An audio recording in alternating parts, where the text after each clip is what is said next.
Giselle, de apenas 8 años, fue raptada poco después de haber salido de su casa a comprar unos medicamentos para un vecino de la tercera edad. El culpable de esta terrible noticia fue un pastor evangélico que decía servir a Dios pero que se comportaba como un auténtico demonio. Fernando Matos Paucar, de 44 años de edad, quien vivía junto a sus padres en una casa donde también funcionaba la iglesia evangélica Pan y Vida, ubicada en el sector Los Lirios en la provincia de Huancayo, en Perú, incluyendo la justicia peruana. Varias personas sabían de la terrible amenaza que corrían alrededor de este pastor y aún así asistían a su culto y adoraban a este hombre y sus supuestos milagros. Este hombre había sido denunciado por tocamientos indebidos en perjuicio de una menor en el año 2009. Fue denunciado y el caso no prosperó, así como las millones de denuncias sin fin de las niñas y mujeres peruanas. El pastor evangélico estaba libre por las calles por culpa de la injusta e incapaz justicia peruana. Este hombre era un riesgo en las calles y peor siendo pastor evangélico, manipulando las mentes de las personas y aprendiendo nuevas artimañas. Este hombre por 14 años siguió desarrollando su vida con normalidad. Por 14 años la justicia nunca lo colocó tras las rejas y la comunidad no sabía el riesgo que corría ante la presencia del pastor evangélico que atrás de la palabra de Dios se garantizó vivir con impunidad y así seguir acechando a pequeños. De hecho, era usual que se le viera cerca de los colegios de la zona buscándole conversación a los escolares. En el 2017, en la provincia de Huancayo, en Perú, vivía una familia humilde y con muchos valores donde creció Giselle Venturo. Tenían un hogar armonioso donde la pequeñita vivía con sus padres y sus hermanos. Todos hablaban de Giselle como una niña callada, algo tímida y muy obediente. El 5 de julio del mismo año, el dueño del terreno donde los Venturo tenían su casa le solicitó un favor a la niña, que para entonces tenía 8 años, él necesitaba un medicamento y le pidió que caminara unas 3 calles hasta la farmacia más cercana para comprarlo. Giselle era una pequeña amable y servicial, por lo cual aceptó hacer el favor al vecino. El hombre siempre le retribuyó el buen gesto dándole un dinerito extra para que se comprara una golosina, así que salió de su casa y emprendió el camino. Pasaron los minutos y la madre de Giselle comenzó a preocuparse, se preguntaba por qué tardaba tanto en volver si la farmacia estaba a unas pocas calles de su casa. Los minutos se convirtieron en una hora y no tenían noticias sobre la niña. La madre, completamente angustiada, decidió salir a buscar a su hija. Realizó el mismo recorrido que debió hacer la pequeña Giselle hasta la farmacia. Esperaba encontrarla allí, pero la niña no estaba. Buscó en los alrededores, preguntó por su hija a varias personas que estaban en ese sector, pero nadie la había visto. En compañía de sus familiares y amigos inició la búsqueda mayor. Ella sabía que en Perú cada segundo perdido era importante para encontrar a su hija. Sentía miedo con tan solo imaginar que algo le hubiese ocurrido a su hija, pero fue inevitable no recordar el abominable caso de Edith, la niña de la maleta. Como se popularizó la opinión pública y los medios de comunicación, era un caso reciente que tenía asombrado a la ciudadanía. De acuerdo con las estadísticas que manejaba el Ministerio de la Mujer de Perú, solo en el primer semestre de 2017 se registraron más de 2.000 casos de violación y cerca de una decena de feminicidios o delitos contra la vida en contra de niñas. Por muchos años en Perú los agresores actúan a la sombra de la impunidad, lo que se convierte además en un peligroso mensaje de naturalización y tolerancia de las peores agresiones en contra de niñas, jóvenes y mujeres. El tiempo continuaba avanzando y no había ninguna señal sobre el paradero de la pequeña Giselle. La madre decidió que era el momento de alertar a las autoridades. Llevando consigo una fotografía de su hija, acudió a la policía para denunciar la desaparición. Los oficiales desplegaron un operativo de búsqueda en el sector cercano a la vivienda de los Venturo, conversaron con varias personas y también revisaron las cámaras de varios comercios cercanos a la farmacia, y de esa manera fue como las autoridades dieron con una pista muy importante en este caso. En uno de los videos tomados por las cámaras de seguridad quedó registrado el momento en que la pequeña Giselle se estaba acercando a la farmacia. pero algo la distrajo y la pequeña se regresó. Al poco tiempo se observó a la niña en el mismo vídeo caminando con el paso apurado al lado de un sujeto. Ella iba tranquila como quien pasea con alguien que conoce, mientras el hombre mostraba una actitud sospechosa. Los investigadores notaron varios signos de alarma en el afán del sujeto por ocultar su identidad. Cuando las autoridades observaron las imágenes concluyeron que la niña conocía al sujeto. Si no se trataba de alguien de su familia, era alguien que se había ganado la confianza de la pequeña. Han colocado fotos de la niña con la esperanza que alguien informe sobre su paradero. Varias personas de la comunidad se organizaron para revisar los vehículos que entraban y salían de la localidad, actuando como una especie de patrulla comunal en vista de que la policía no se daba abasto para todas las tareas y esperaban encontrar a la niña o al menos ubicar alguna pista que les permitirá seguir su rastro. Ya han pasado 6 días y aún no encuentran a Giselle. De manera informal, la policía peruana recibió un video que fue fundamental para poder avanzar en la investigación del caso. El video fue registrado por la cámara de seguridad de un comercio ubicado muy cerca de la casa donde funcionaba la iglesia evangélica Pan y Vida. Era imposible que alguien estuviese preparado para imaginar que lo peor había ocurrido desde ese lugar que es el hogar del pastor diabólico evangélico. El contenido encontrado en los videos a través de las cámaras de seguridad de algunos domicilios cercanos, en la cual se veía a la menor de edad al lado de un sujeto desconocido por todos. El segundo audiovisual registró el momento exacto en el que ella y él llegaron hasta la fachada de la iglesia evangélica. El sujeto rápidamente abrió una puerta y entró hacia la oscuridad. Luego la puerta se cerró y a partir de ese momento el fin de Giselle llegó en manos del pastor evangélico que cometió la terrible desgracia. Las reveladoras imágenes le permitieron a las autoridades actuar, de lo contrario Giselle fuera un caso más sin resolver en el Perú en manos de un monstruo pastor evangélico. La policía organizó un gran operativo para aprender al sospechoso cerca de las 2 de la madrugada del miércoles 13 de junio. Los oficiales se dirigieron hasta ese lugar. Al llegar al portón que aparecía registrado en el segundo video, los policías tuvieron que entrar por la fuerza. El sujeto negaba los hechos y se escondía atrás de ser un pastor. Pero no sabía que en ese momento el hombre ya estaba plenamente identificado y sabían que se trataba del pastor evangélico Fernando. Unos cuantos días atrás las autoridades indicaron que el hombre fue citado en 2 ocasiones a declarar, pero que nunca se presentó, y cuando los oficiales llegaron a la casa del pastor el hombre intentó huir, pero fue detenido de inmediato.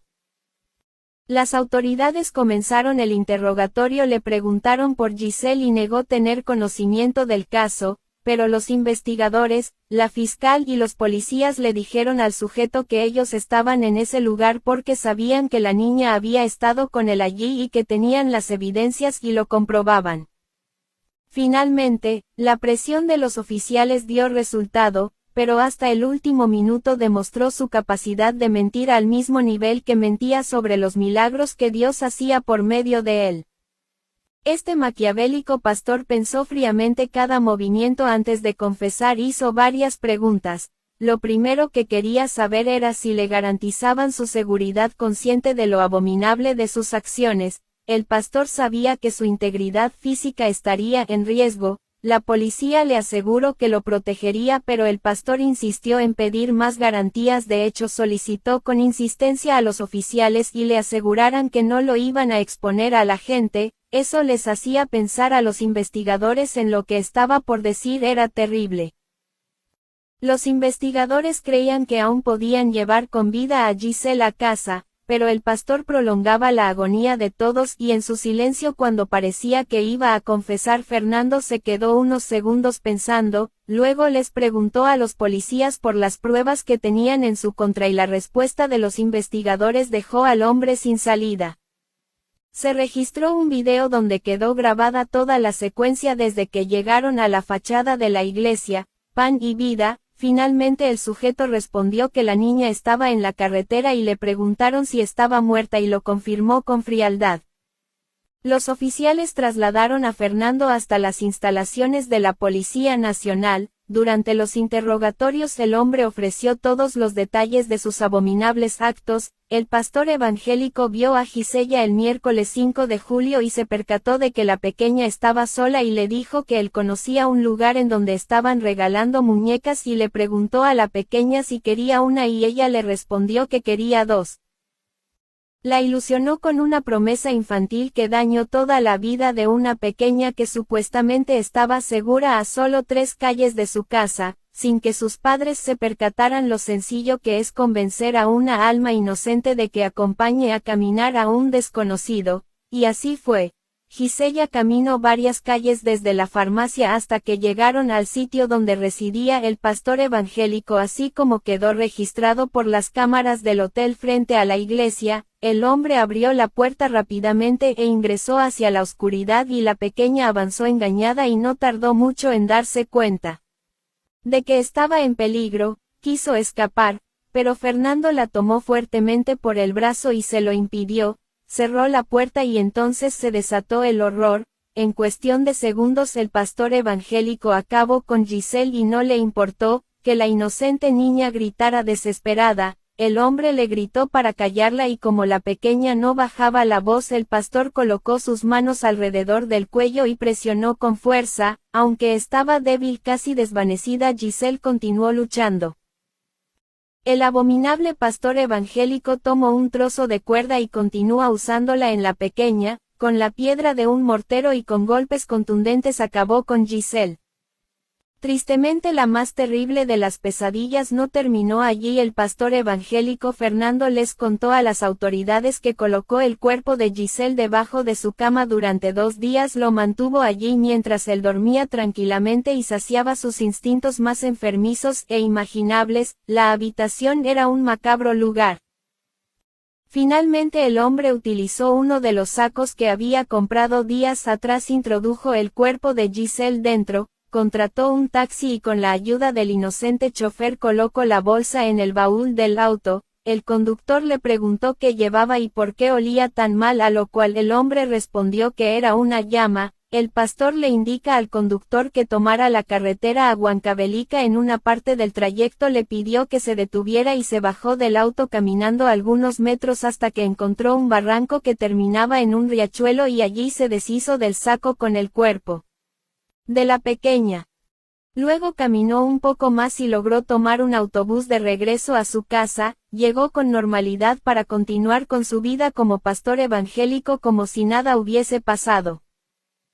La indignación se apoderó de la población cuando los familiares y los residentes de Huancayo se enteraron de la detención del pastor como principal sospechoso en el caso de la desaparición y el fallecimiento de la pequeña. La población se concentró en los alrededores de la vivienda del pastor e intentaron ingresar por la fuerza. Arrojaron cualquier cantidad de piedras y otros objetos contundentes en contra de la puerta que cruzó Giselle unos días atrás. La policía tuvo que quedarse en el lugar con equipos antimotines. Después de todo, se trataba de la escena del crimen y tenían que preservarla. Como les impidieron ingresar a la habitación del pastor evangélico, en un momento de cólera la población quería vengarse con sus propias manos. Era tal la frustración por el terrible desenlace de la inocente niña, que las personas declaraban ante los medios de comunicación que deseaban hacer justicia por su propia manos, ya que no confiaban en la justicia del Perú. Una de las tías de Giselle de manera muy directa le solicitó a las autoridades que le entregaran al pastor evangélico y que ellos se encargarían de que el pastor recibirá su merecido. No creen en la justicia del Perú, no hay sanción ejemplar para un monstruo como el pastor evangélico. Aproximadamente 1 hora después de haber recorrido todo el lugar dieron con el punto exacto en donde el hombre se deshizo del cuerpo de la pequeña, un barranco de 10 metros que tenía un riachuelo. Al final inspeccionaron la zona. En efecto, el cuerpo sin vida de la pequeña Giselle estaba en el interior de un saco. Una vez concluidas todas las pericias criminalísticas en el lugar del hallazgo, la fiscal ordenó el levantamiento de Giselle. Cuando la custodia policial regresaba con el pastor Fernando, encontraron la vía bloqueada por familiares. amigos y residentes que interrumpieron el libre tránsito por la carretera, lo que derivó en un enfrentamiento entre las autoridades y los manifestantes. La lluvia de piedras fue repelida con gases lacrimógenos hasta que los oficiales lograron abrirse paso y seguir, pero la sed de justicia se estaba convirtiendo en sed de venganza. El 13 de julio finalmente Giselle fue velada.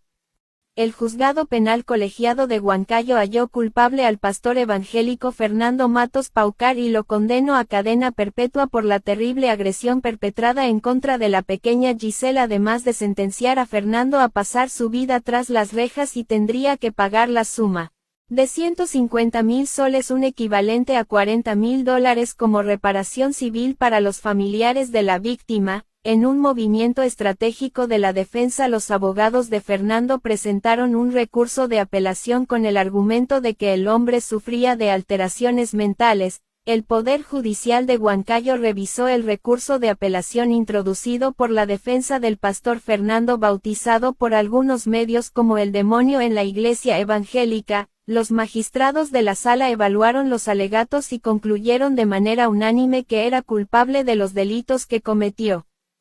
Pero además sabía perfectamente cuáles serían las consecuencias de sus actos. También concluyeron que los argumentos de atenuación de pena presentados por la defensa no serían acreditados. Fernando tendría que cumplir con la sentencia por la ley del hombre, y de acuerdo con la fe, Fernando también tendría que enfrentar la justicia divina. El pastor estará preso por el resto de su vida. Nunca olvidar el nombre de Fernando el pastor evangélico. Es vital mantenerse alertas y no olvidar que un monstruo solo necesita la oportunidad o un descuido para convencer a los más inocentes. No esperes que te pase para ser precavidos.